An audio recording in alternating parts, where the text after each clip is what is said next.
She was doing what she thought was right by giving him ample time, what she thought, for him to do his checks. Mhm. So she was being considerate of his time. She was being considerate of his condition, right? This isn't the first time. He knew that tonight was an important night. She was recently promoted on her job. This dinner meant a lot to her. This dinner is also an additional opportunity. This dinner has a significance to her career.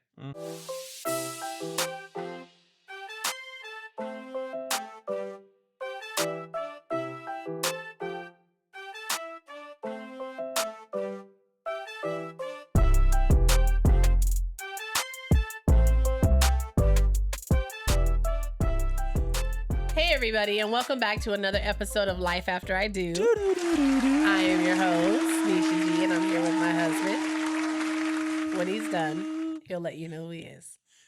They know who I am by now. It's your boy. It's your boy. Ooh. Okay, don't ever do that again. Don't ever do that. It's your boy, Molito. Molita. Molita. In case you guys can't hear it, I'm a little... Oh, we can hear it. I'm stuffy. We can. I got a runny nose, so you guys are gonna have to excuse me.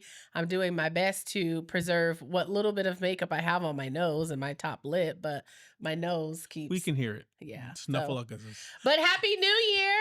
Happy New Year! Happy New Year, everybody! I hope everyone's New Year's great. Bird. Hi, bird. That's what you sound like.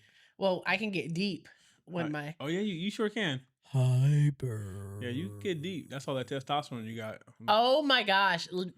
Don't start. Because your feelings always just get hurt. So let's not. I'm starting. I'm about to go get you checked and make sure you wasn't born something else. I gave birth. I wasn't born something else. You know, new science today is tricky. You never know. You never know which way. He's on this whole trip that because I have more muscle mass than him at the current moment that he's like, oh, you don't need me to open doors and carry laundry upstairs for you because you're basically the man now of the relationship. I'm right here doing. Why would I lift stuff for you? You got more muscle mass than me. That absolutely means nothing. I mean, just because it's weaker than mine don't mean it ain't there. Oh, wow. Okay. See, and then you see how he has to insult me? We're supposed to be like encouraging each other. He's supposed to be like, you know what, babe? That is awesome. You're doing so good. But he's like, oh yeah, it's muscle, but it's weak muscle. Look here. Says the person who can't do leg extensions at 170. What did you tell me? That's neither here nor there. That's neither here nor there. So the other day, he was like, how was your leg day at the gym? And I was like, my leg day was good. I was like, I got up to 170 pounds on my leg extensions. And he was like, wait, what? And I was like, yeah, 170. And he was like, on leg extensions? He was like, are you sure they were leg extensions? I'm like, yeah, I was on the leg extension machine and I did 170 pounds. Good for you. And he's like, how many reps? I was like, 12. Like, good for you. How was your week? It was, he brings it up, he starts it, and then when his feelings get hurt, he backs out. How was your week? My week was great, babe. How was your week? It was good. I mean, my week was great until you guys went to the park and came home and brought home whatever you brought home that my allergies have been acting up ever since. But other than that. My week has really been, I've been just reflecting on my life choices and how. What's one choice you've been reflecting on? If I'm being honest, whether or not I'm going to stay in this marriage. Oh, okay. Well, because someone has a birthday this Friday. Yes. And Dave Chappelle has said quite often that there's no such thing. Don't have me punch you out. Good. I don't want to punch you out. Don't make me punch you out. After 36, it's expired. So at this point, I got you 2 years past the expiration date. So I'm like, dude. That's perfectly fine. Because I think I can live very comfortably with you not in the household and yet still paying for it. So I think I'll make out quite well. Don't you all think? I knew you was a gold digger. Look at, do you see? Every time he tries, I always tell him, every time he tries it with me, his feelings is the only one that ends up hurt. And then he goes off camera. He's like, I just be playing with you, but you be trying to hurt my feelings. First of all, I do be playing with you. And joking with you too. Nah, you be going for the juggler. The juggler. Says the person who just said that he's been pondering on his life, whether or not he wants to remain in this marriage because apparently I'm getting too joke. old. Okay, it was a joke too that I would take you for all that you got. No, that wasn't a joke. Stay home. That wasn't a joke. It was a joke. But you are getting older. You know, every morning something else is ailing you. That's not true, Maurice. Stop it. I remember last year. You complain about your knees every single day. First of all, you complain to me about your knees. First of all, you complain to your training coach about the exercises that he gives you and how your knees ain't good, and he keep telling you it's just because you ain't using them. Look here, I've had surgery on my knees. You had surgery on a knee, and the other knee has compensated for that knee. Your knees are perfectly healthy. No, my knees are not. Look here. You forget that I have nothing behind my knees. Look here, like you. Look here. This time last year, you had knees like Megan. All of a sudden this year, I don't know what happened to you. I don't know if it's because this extra year that got, I don't know, 2020. This extra year? I don't know if it's this extra year that's gotten to you. I don't know if it's been you rough. You do realize you're still older than me, right?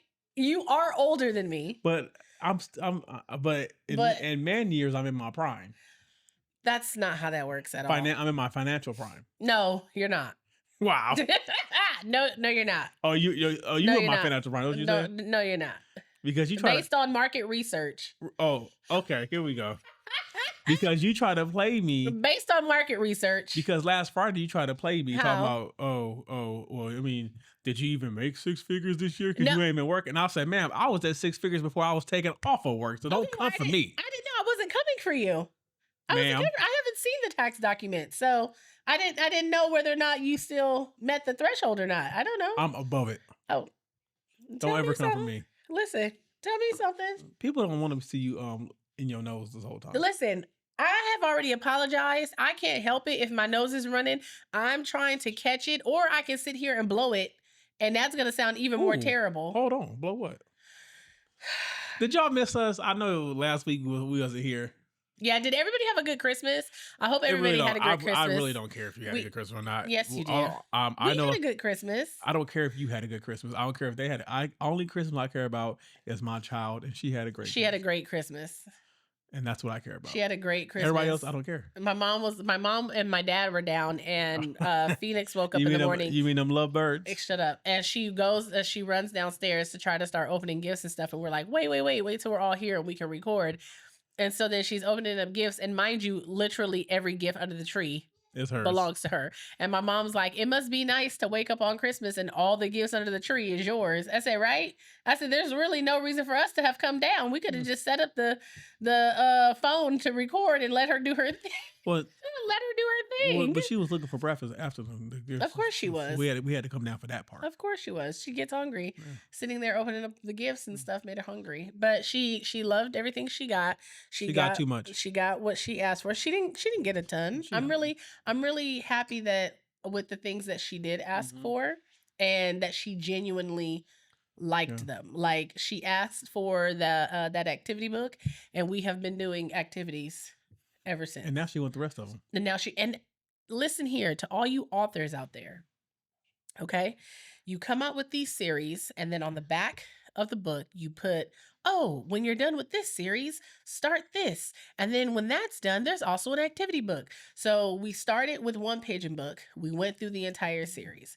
Then there was 2 more books after that. We did those 2 books. Now she went to Now we're on the activity books. And so we got the activity books, and lo and behold, I turned the damn activity book over, and there's 3 more activity books to the series.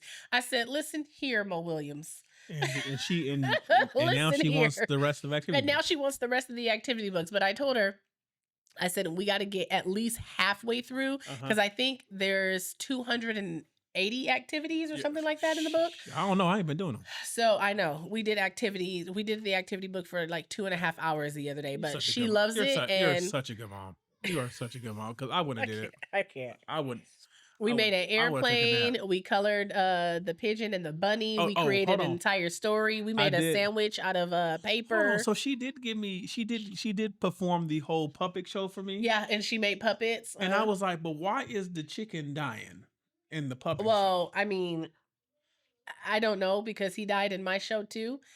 And it was kind of graphic the way he did. So now I'm just wondering where this imagination is going. I'm like, was he sick? No. No. He got beat up. Yeah. And he got ran over.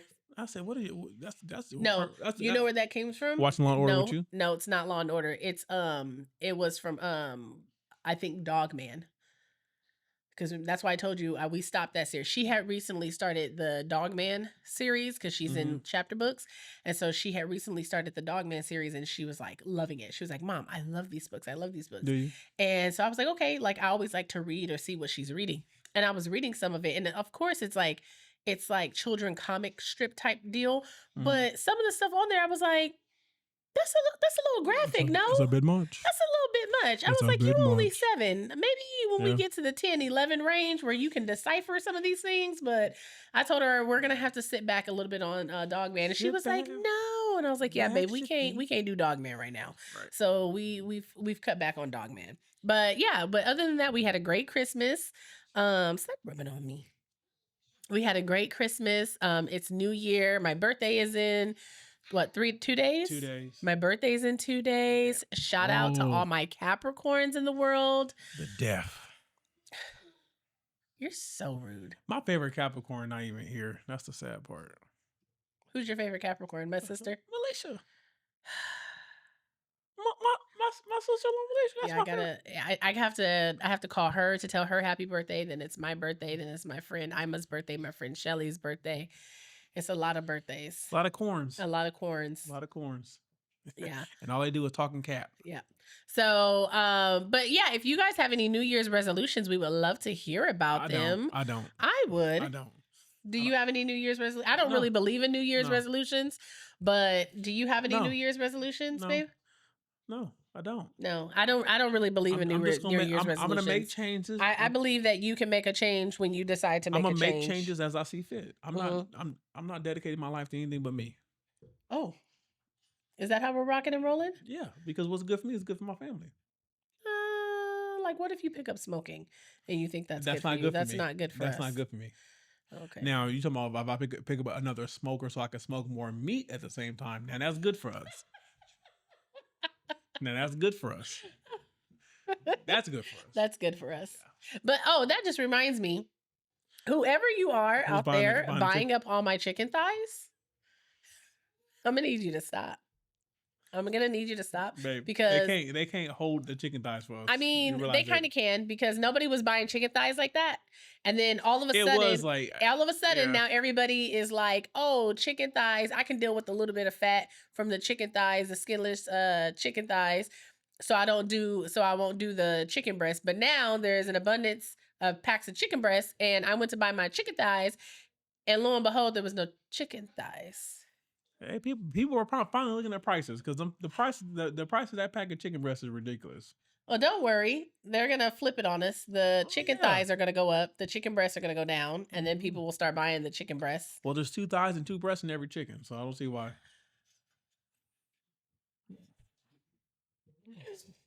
There's what? 2 thighs and 2 breasts in every chicken. In every chicken? In every chicken. That's 2 thighs, 2 breasts, 2 wings, 2 legs. That's true. Unless you were a chicken that was born with. Then you were tossed aside. No, I guess that's what true. We got today, Buskies? Well, it's the first of the month, and it's also the first of the year. So don't forget to pay your rent and your mortgage. Yeah, that too. And then don't forget to click subscribe and follow us. It's the new year, guys. Come on, we're going into year number 2 of the pod, so get your life together. But also, it is an Our 2 Cents episode. Our 2 cents. So Our 2 Cents, where we get to Our 2 Cents. So Our 2 Cents episode, where we like to go through and read some of relationship-esque stories and give our 2 cents on them and just kind of talk about them. It's our way of getting our little drama out, because my husband, he's a drama king. Okay. So he enjoys a little bit of drama. Not too much on me. Not too much on my husband, but he enjoys a little bit of drama. He enjoys a little bit of chit chat. Okay, so I got some for you today. I live a very boring life, people. This is my entertainment. You live a boring life? That's my entertainment. Okay. All right. So we're going to go ahead and hop on into Our 2 Cents. Our 2 cents. Okay. Let's see. Nope. Technical difficulties. Give me a second. Oh, wow. Okay. Let's see. I finally proposed to my girlfriend of 10 years. So why do I feel so empty? Because she ain't shit. Bye. I finally built up enough savings to afford a proper ring. I proposed on Christmas Day despite numerous warnings from my female family members. I felt a genuine need to pop the question. I proposed at home. My girlfriend was taken aback and says it happened so fast and that she was caught off guard. Overall, she's disappointed with the proposal, but she says that she still wants to marry me. Admittedly, I should have taken more of what she wanted in her ideal proposal to look like into consideration. Says that I can make up for it by planning another proposal. So currently, that's what I'm doing. Okay. But at the end of it all, I feel so unloved and empty. For edit, I truly didn't expect this many eyes to see this. Regardless, thanks for everyone and their kind words, and their positive and their negative. I really needed to hear all of it. But at the end of the day, I realized that I had messed up royally by rushing the proposal and using the day of Christmas to propose. That was my poor planning on my part. I will try to do better moving forward.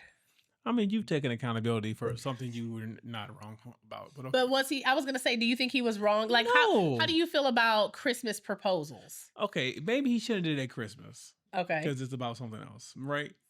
But for her saying that, oh, I'll accept this, but I need you to do it again the way I want you to do it. That's the diabolical part for me as well. I'm like, hold on. That's the diabolical part for me as well. I'm not gonna lie. So I'm like, so granted, Christmas is not about being the proposal, right? Right. But now you're making the proposal about something different. Right. Now you want the proposal to be a event. Like that's the point. And that's probably because she probably half-heartedly accepted it. That's probably why he feels this way. Mm-hmm. So I don't know. I think part of him is probably thinking, like, I messed up. No, I think part of him is thinking, I robbed her of this experience. No, I think part of him may be thinking that, okay, I proposed to you. Like, obviously, it's something they talked about. Obviously, he said he worked hard to get the ring. So they've discussed the ring, which means she's already told him what type of ring she wants. She's told him what type of ring she wants. She's told him in which the manner that she wants to be proposed to. But he did it when he felt like it was right. Because but that's what you're supposed to do. Right. So I think he may be thinking like, well, damn, it kind of feels a little unappreciative because he absolutely does. Did it like she feels bad about it being done on Christmas, but then he's also torn because his sisters and other female family members told him not to do it on Christmas. You should have did it there. But if you wanted the ring, it really shouldn't matter when it comes, boo. Say it again. It shouldn't matter when it comes. Look here, this is why I proposed multiple times. I used to propose with no ring. I used to just randomly propose to her in the middle of malls, in the middle of Target, in the middle of everywhere. Just randomly do it. I used to be like, please get. And it was so uncomfortable sometimes because he would just randomly do it in the mall. And I remember one time, what mall were we at? West Covina or something? I don't know. And you did it, and there was an old couple and sitting, they started clapping, and I was like, we have literally been engaged for like 3 years, guys. Just relax. It's okay. It's okay. He's just being funny. But but my point is, I gave you multiple proposals, different situations. Yeah, but the original proposal, like the actual proposal, is the one that counted, and it was totally unexpected. Who, mine? Yeah, and to be honest with you, I don't know if I ever told you this. I didn't expect you to have like a real ring that you went to the jewelry store and like had bought. I was really surprised by that. I was like, oh, he's serious. Like, this is from an actual jewelry store. Like, he went and used his name and credit for this. Okay. Yeah. So, anyway, sir,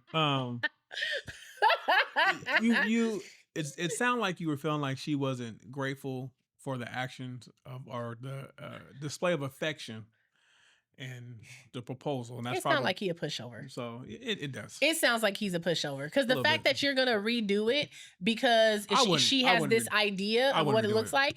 Just know that that's how the relationship is going to be set up. Right. Because she has an idea of how things should go. And when they don't go that way, she's going to be disappointed. And then you're going to be left to feel as though I have to make it like how she's imagining it. And I have to make it so how she sees it in her head. Mm-hmm. That's not going to last long. Nah, boo. That's not gonna lie. That you're gonna grow tired of that very quick. I'm tired of her right now. Because as soon as she hits you with, I didn't think it would be like this. I thought I would be living like, I thought we would be living like, I thought we would. And that's her problem. She thinking. Okay, Maurice, that's a little much. That's a little much. I'm over here slowly dying, guys, just so you know. But I'm gonna make it through. My eyes are watering, the glare from my glasses, but I'm gonna tough it out. Snuffleupagus. Snuffleupagus. Snuffleupagus. I'm gonna. You see, I can't even get anything. It's just it's stuff. This is disgusting. What am I supposed to do? Come on, the show must go on. It does. Okay. I could do the episode by myself. Okay, let's do that. Bye. Girl, read the next one. Okay. This one is, am I the asshole for telling my sister that she chose to have kids and now she has to deal with the consequences and to stop complaining? My 24-year-old sister, she and I'm 29, started having children right out of high school. She got pregnant at 18 and our parents and her boyfriend's parents insisted that they got married. They now have 5 children. Goddamn. 11, 6, 3, 2, and 1. My sister and I are both close with our parents, and we have family dinners together often. I'm kind of to the point where I'm just over it. My sister has never had a job before. She has no college degree. Her husband barely makes any money. My sister complains that she can never do anything for herself. No one will watch the kids. She has no money. Her body is ruined, and she can't afford corrective abdominal surgery, etc., etc., etc. She is so annoying to be around, and her feral kids are annoying too. Her husband is never around either because he can't stand her at this point. Our parents gave us the talk at 16 and access to contraceptives. They encouraged us to get an education before settling down. My parents are pretty liberal aside from the fact that they don't think children should be born outside of wedlock. My sister chose to have all these kids. She could have gotten an abortion at 18, but she wanted a baby. Wow.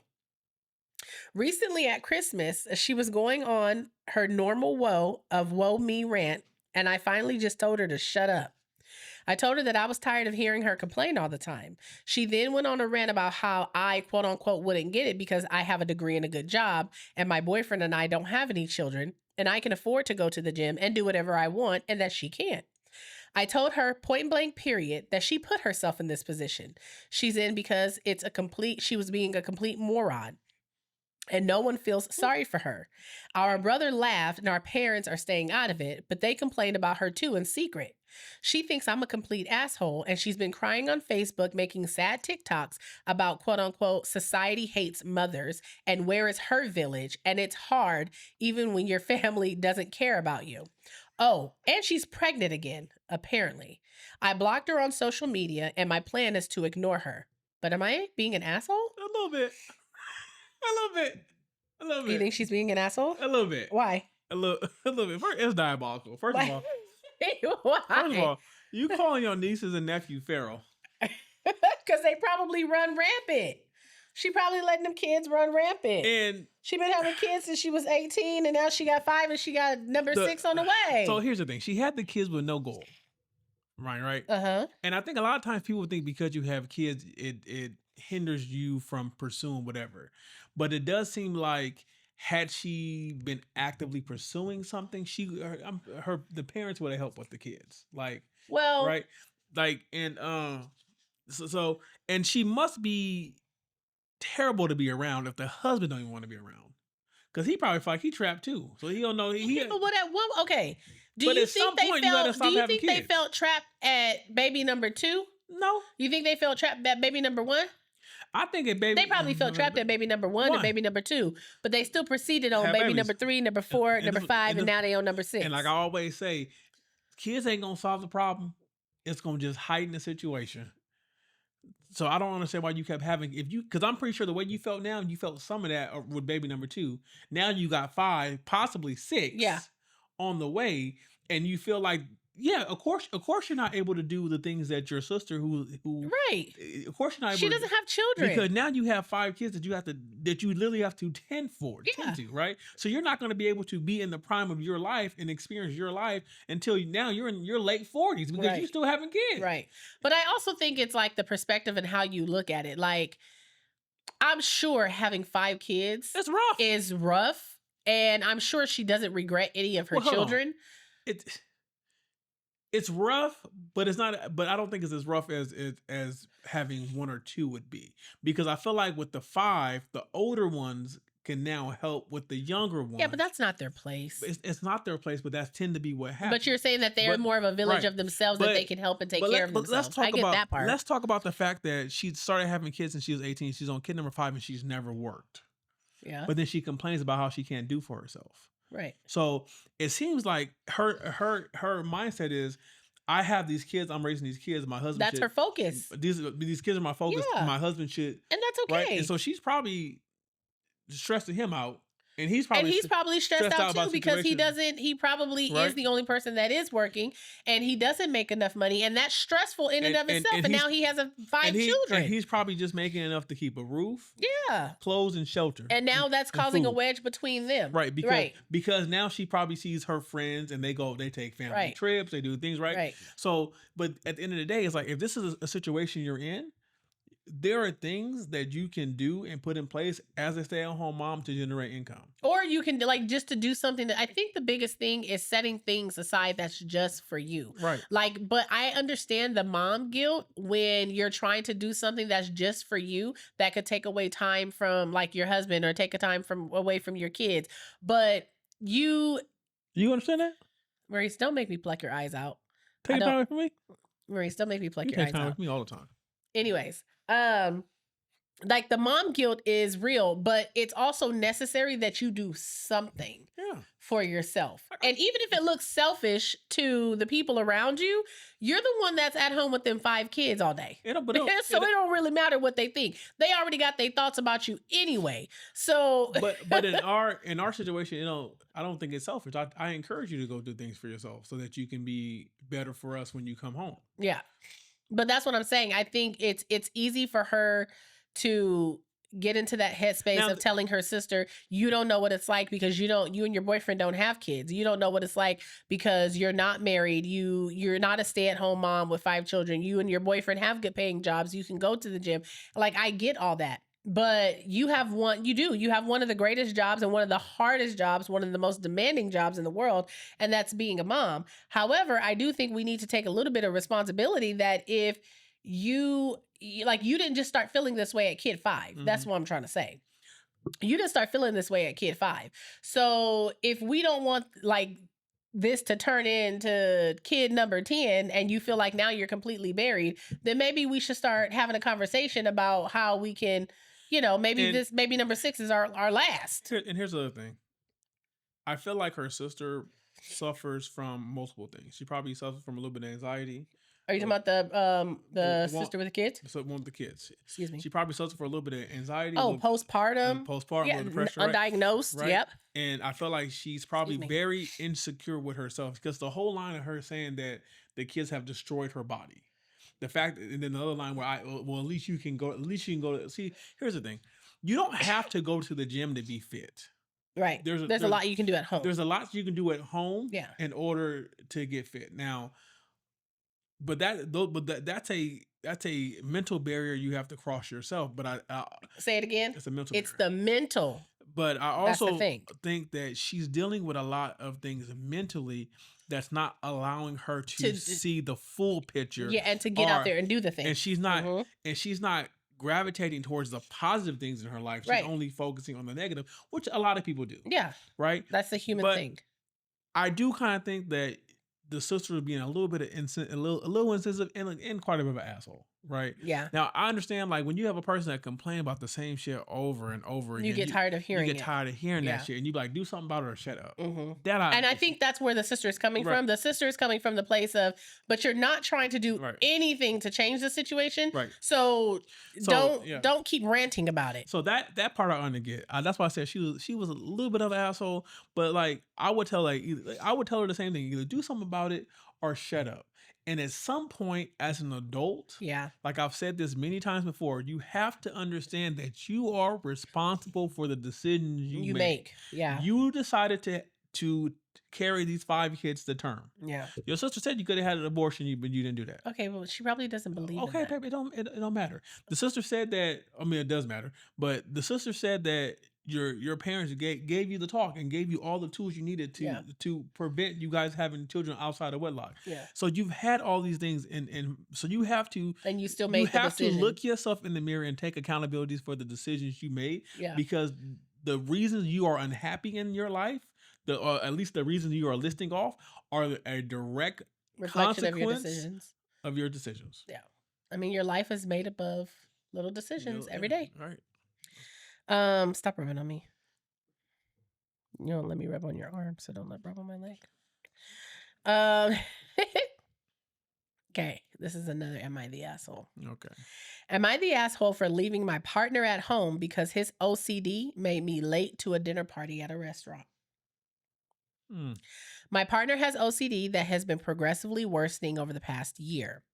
Before we leave the house, he has a routine of doing physical and mental checks, and these checks have been taking longer and longer. It's become such a problem that we're running late to almost everything. I've gently encouraged him to seek professional help, but he refuses and insists he can manage on his own. 2 weeks ago, we were invited to a dinner party at a restaurant hosted by my boss. I was recently promoted, and this was an important opportunity to celebrate and make a good impression. Knowing how long his checks take, I asked him to start getting ready 2 hours before we needed to leave. Okay. Even with the extra time, his check still took 30 minutes, and we were running late. I was panicking about showing up late to such an important event, so I told him that I couldn't wait any longer and I left without him. I ended up being 5 minutes late and told my coworkers that traffic was bad. No one seemed to care, but my partner is still mad at me 2 weeks later. He says that I was being insensitive and should have waited for him. But I feel like I couldn't risk being even later than I was for something so significant to my career. I don't want to be unsupportive, but his OCD has been affecting both of us, and he refuses to get help. Am I the asshole for leaving him at home? Yes. Really? Yes. Oh. And this is why I say that. Tell me. I say you're the asshole because he's gonna look at this as you chose your career and your place of employment over me. And you know that he has the OCD and that he has these checklists. And he probably made a good effort to try to be done with that stuff for you. Mm-hmm. And so he probably feels like I made the attempt. I got started getting ready when you wanted me to. And because when it's OCD, they can't control it. Yeah.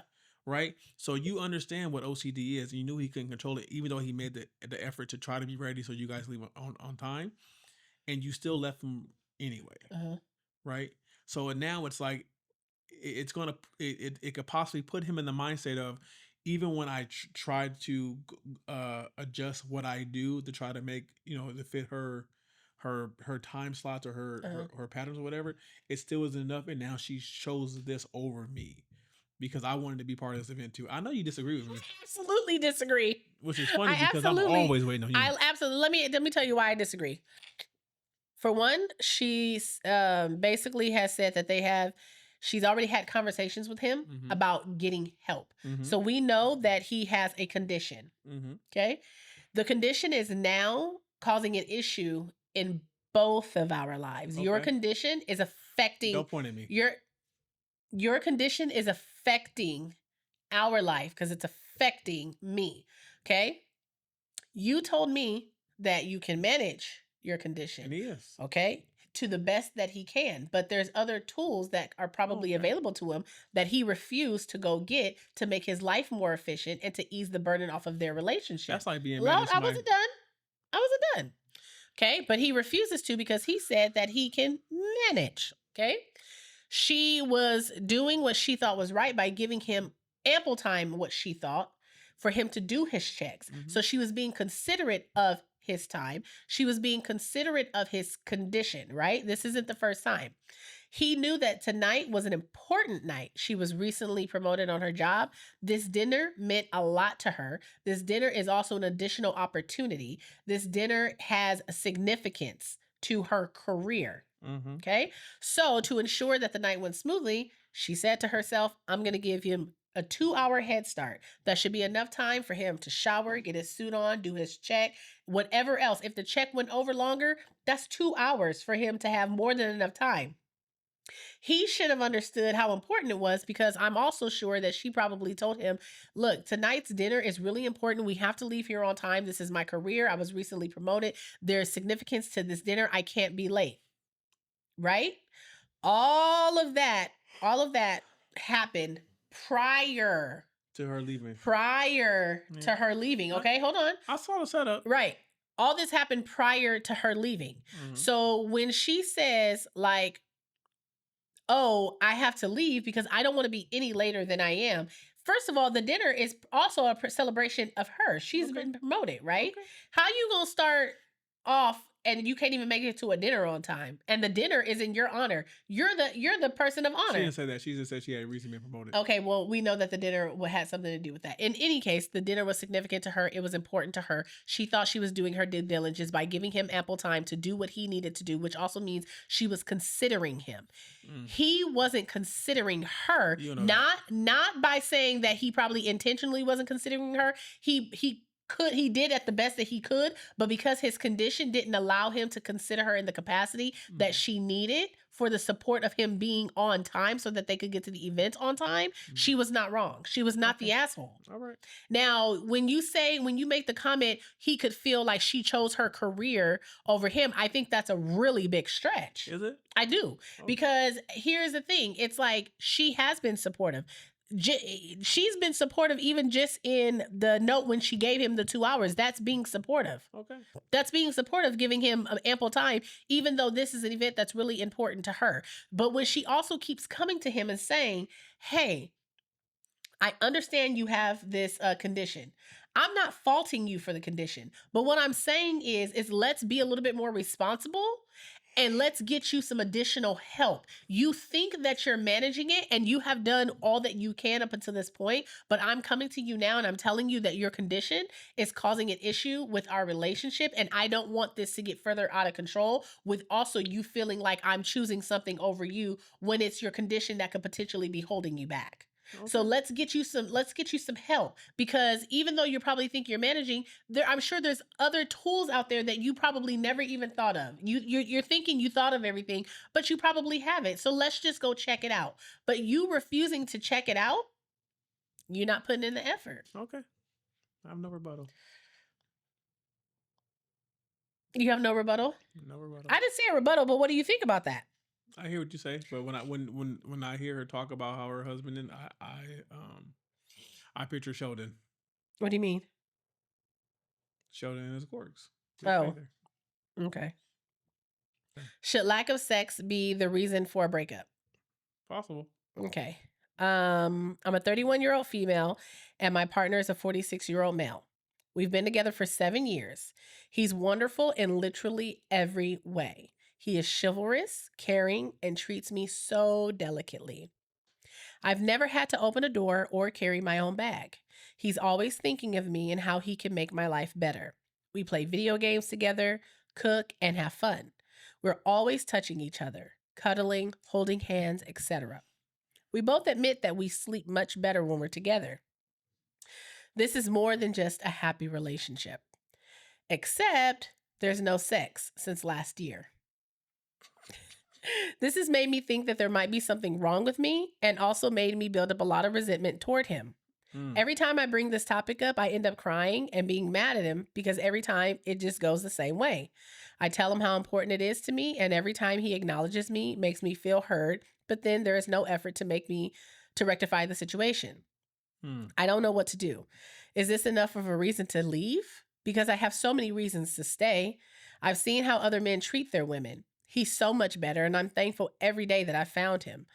But then when he's not respecting my sexual side, I feel betrayed and I feel unheard. What should I do? Is he gay? Well, obviously they've had sex before, but it's been a year. But that's a valid question. Is he gay? Because it's been a year. Is he gay? That's my first question. Is it a reason to leave? If it's that important to you, yeah. I mean, you only get one life. Be happy. I mean, but if he's such a wonderful guy, you could ask. I mean, if you're interested in something like that, you could ask, for like, not a pass, but you could ask if you're not going to be interested in that aspect of our relationship. Can I go get it somewhere else? Right. Like if you're not going to be interested in that aspect of our relationship, but you and I both agree that we are great together and I love being with you and you love being with me. But if you're at this point after a year and we've had multiple conversations, you're quite literally refusing to have sex with me. Yeah. So either you've had something and you're trying to get through it and it's taken longer than normal, or like you're not being truthful about something. I need to hear his side. That's what I said. You're not being truthful about a year. That's a long time. That's a long time. We're not talking a few weeks or a month or 6 months. We're talking a whole 12 months. 8 days is my limit before I start jonesing. So, I want to hear his side. But you can't. I can't hear his side because my only reasons why they're not doing it is either one, he's gay. And doesn't want to admit it. He don't want to admit it. He don't go because that way. she makes it seem like how she said we play video games together. Like they're like good friends. Good yes, friends. babe. They're like good friends. They're really good friends. It's like so I'm thinking one, he's gay. Or either two, it's trash. But a year, you gonna stay with somebody a year, even if it's trash, babe. Sometimes you just like even if it's not great, we can have a discussion after 12 months. I'm not gonna avoid you. I'm not gonna avoid you a whole year just to tell you that it's trash. I think oftentimes you underestimate what men will do out of loyalty. I know most men will not go voluntarily a whole year without sex simply because he has a great friend. I didn't say most men. I said what some men will do. Okay. I said what men do out of loyalty. Okay. So he may have enough loyalty to this person where that part of the relationship, or he could have a imbalance where he don't even think about sex. It's possible. He's probably the one in the relationship where his libido is not. Yeah, he probably don't have a high libido because she did say that he's older. Yeah, he's 46. Exactly. He may not have that. But I understand that. But a year, babe, like you can entertain. Hey, look here. You can entertain her once a month.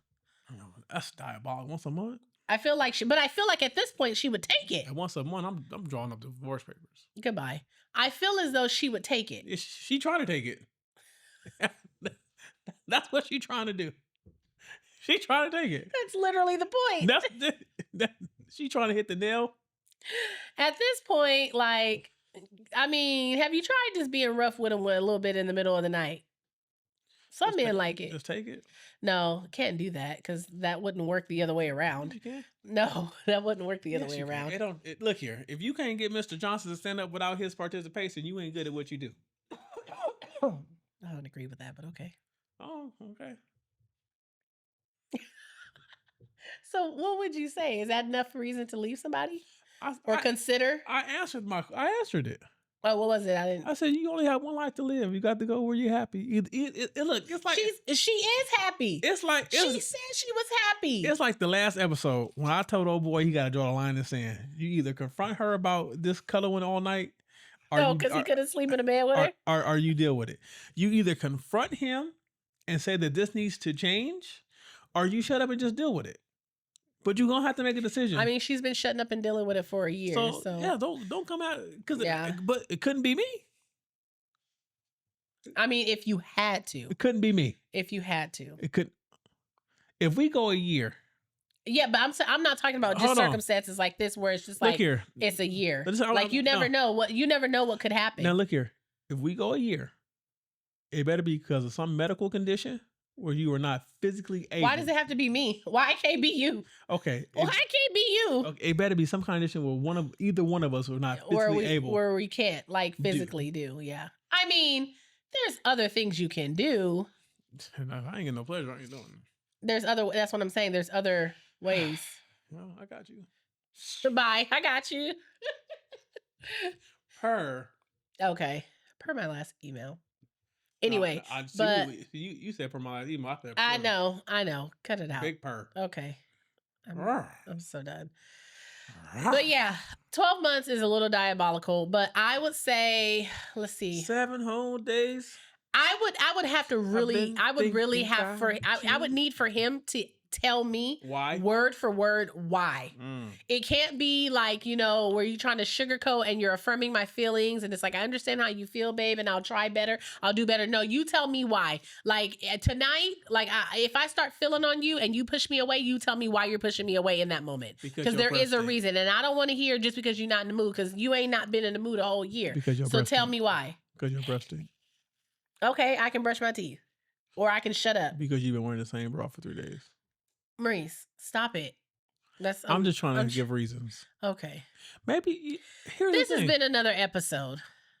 Is it already? Yeah, because you finna get diabolical. Because you know he starts saying random stuff when he's trying to be funny, and then when I retaliate, and then his feelings get hurt. Then we have to have the whole conversation of, I was just joking with you, but you're always trying to hurt my feelings. I wasn't even talking about you. What was you? So you take that personal? The way you were trying to look at me, I know you and your antics. I was just talking. Okay, what were you saying, babe? I was trying to get maybe reason that she not turning him on because he's gay. Because I don't care what. Because he's gay. There's very few women I can see naked and probably not get hard. Very few. Very few. You have to even the ones like on my 600-pound life. Nah, I'm gonna get hard. Don't do it. That don't do it for me. That won't do it for me. No, boob is a boob. Yeah, but a boob next to the navel is different. This has been another episode of Life After I Do. If you're not doing so already, you guys already know the drill. You can like and follow us on all of our social media platforms. You can follow us on TikTok apparently until the 19th, but we'll see how that goes. I don't think it's going away. You don't think it's going away? Nah. I kind of feel like it's going to be like some last minute thing. And it's like, oh, TikTok is going to be here to stay. But we'll have to wait and see. But follow us on the Tickety Tockety. You can follow us on YouTube, Facebook, and Instagram. You can also write into us at lifeafteridopodcast@gmail.com. We would love to hear from you. Again, Happy New Year, guys. You get a new episode every Wednesday, and you get an Hour 2 Cents episode on Mondays on YouTube. I want to trigger some people. What? Happy New Year's. Because you made it plural?